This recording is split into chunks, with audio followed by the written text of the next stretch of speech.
బట్టి కుమారుడు ప్రార్థించినప్పుడు తనకు సహకారిగా మరి వారిని ఇచ్చిన విధానాన్ని బట్టి మీ స్తోత్రాలు, ఇద్దరు బిడ్డలను ఇచ్చిన విధానాన్ని బట్టి మీ స్తోత్రం చెల్లిస్తున్నాను తండ్రి.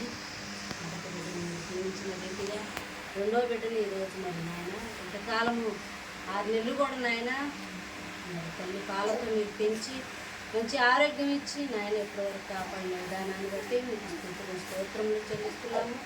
ఈరోజు మరి అబ్రహం గారు ఇస్సాకు గారు పుట్టినప్పుడు ఏ విధంగా అయితే 6 నెలలు గడిచిన తర్వాత మంచి భోజనం సిద్ధపరిచి భోజనాన్ని పెట్టిన రీతిగా ఈరోజు అదే ప్రకారంగా చేస్తుండగా వీడికి మంచి అరుగుదల మంచి ఎదగటానికి మీ కృప, పిల్లలిద్దరూ కూడా నాయన మీ జ్ఞానంతోనూ మీ కృపలోని పెరగటానికి సహాయం చేయండి.